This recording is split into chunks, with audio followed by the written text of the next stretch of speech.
Welcome to Inside Auto Podcast, where we feature everyone and anyone you'd want to talk to in and out of the automotive industry. Okay, Inside Auto Podcast, we have Ashley Cavazos with us. The second NADA quick interview. So welcome back. Thank you. Thanks for having me. It's good. It's NADA, so it's a little crazy, but it's good to be here. It's good to kind of see what's going on. There's a lot happening in the industry, and I think there's a lot of solutions out there. So now's the time, rather than getting stuck on demos at work, to kind of go through and see what's happening. Yeah, and you have like a very specific way of attacking this conference, right? So you know exactly who you're going to speak to and how you're going to speak to them and what you're looking for and what you're shopping for. So tell us a little bit about what your goals are for this conference, who you're talking to, or not even who you're talking to necessarily, but what solutions are you looking for, and what are your pain points right now? And what are you trying, like, how are you trying to solve that? And how can this conference help you? Honestly, y'all probably have all the solutions I'm looking for right now. I'm really focused. For me, it's how do I keep engaged with my current database and sold customers? Maybe some equity mining tools or something that can help my team equity mine, and just service drive, acquisition solutions. What can we do to bring more cars? This is just, there's a lot of opportunity in our backyard, and we end up going to the auction a lot. So what can we do to acquire more cars organically, if you would? Or just avoid the auction at all costs. Last resort. How is your inventory at DeMontrond? I mean, we're getting a lot of new cars, so now we're at a different place than we were a year ago. The lots are filling up. I'm now in the Houston market, so I'm learning. Right. I didn't even introduce that. Ashley's no longer with Walzer, so yeah. So I'm at DeMontrond Auto Group out of Houston, and one of the things I did not realize, which sounds probably silly, I was just so excited to get back to Texas, and Houston was really enticing when we visited and everything, but I did not realize how competitive the automotive market is in Houston, and you have just so much happening. It's the fourth largest city in America, and it's rapidly growing. So for me, it's fun because I get to look up tech that's going to help us stay ahead of the curve, and also help bring in our processes in the store to make sure our salespeople are equipped to handle that tech.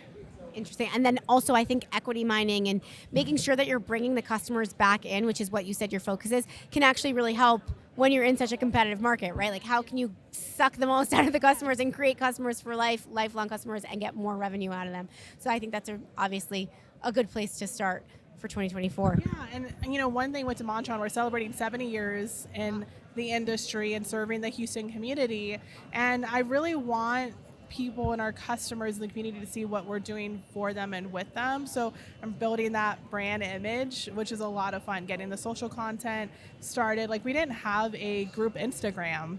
So I'm let's start a group Instagram so we can start sharing stuff on there so people can start seeing who we are.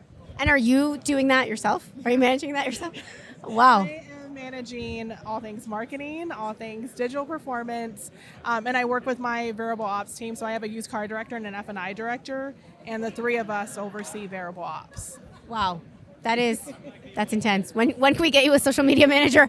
I'm trying to work on that. Okay. Yeah. Awesome. Maybe I'll meet somebody out at NADA that'll just Any takers? Anybody want to move to Houston? Yeah, and that move has been really good for you, so I'm excited that you're back in Texas. Yeah. How's that? Do you miss Minnesota? I do. I miss Minnesota. Who would have thought you could miss Minnesota? I get a little homesick for it, and I miss the people in Minnesota. I had a great team at Walzer, but I was away from home for 10 years, and it's so exciting to be back with my family and also contribute to, DeMontrond and help them with what I've learned over the past 10 years in Minnesota to bring that to them as well. Yeah, that's a really exciting part of the job also. You get to bring all that. And then before we sign off here, you were just featured on Digital Dealers magazine. Okay? This is a girl boss right here. Congratulations. Tell us about that story, what that was like. I saw your face on the cover. I was so proud. And I know. It's you awesome. guys saw me from the beginning 4 years ago, kind of getting. It's unbelievable. Yeah.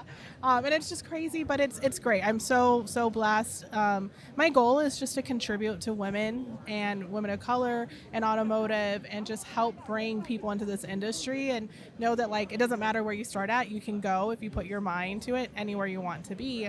And so for Digital Dealer, it's honestly started with them reaching out to me to do a workshop. Like they're like, hey, we'd really love you to lead a workshop. Great, I've never led one. Can I like bring some people in with me? So I brought Colby Joyner and Allie Pinion with me, and we did an interactive workshop. That was our plan. And then somebody's like, hey, can we interview you for the Dealer magazine? I'm like, sure, yeah, like that sounds cool. Next thing I know, they're like, we want to put you on the cover. And I was like, hold on a minute. Then I find out I'm like the first Latina on the cover. Wow, look at that. See? You really are elevating the industry. And did they do a photo shoot in the dealer? Like, did they bring a a camera? They offered that, but I was like, let's see if I can find somebody I'm comfortable with. And those photos were filmed on, and I'm gonna like give you a little secret, but they were like on a mobile device that it was Allie Pinion's like. Oh, that's amazing. Wow. And I didn't realize that she was the photographer. She was my photographer. So she was like, pose this way, do this, do that. And I'm like, all right, Allie, just this is, go marketing queen. Tell me what I need to do. Yeah. Oh, I wish I could have seen that in action. That's amazing. Well, thank you so much. You really are girl boss. We love having you with us as a partner. And I look forward to hearing about the rest of the conference. I love you guys. So thank you for having me. Awesome. Thank you. Inside Auto Podcast. Welcome to Inside Auto Podcast, where we feature everyone and anyone you'd want to talk to in and out of the automotive industry.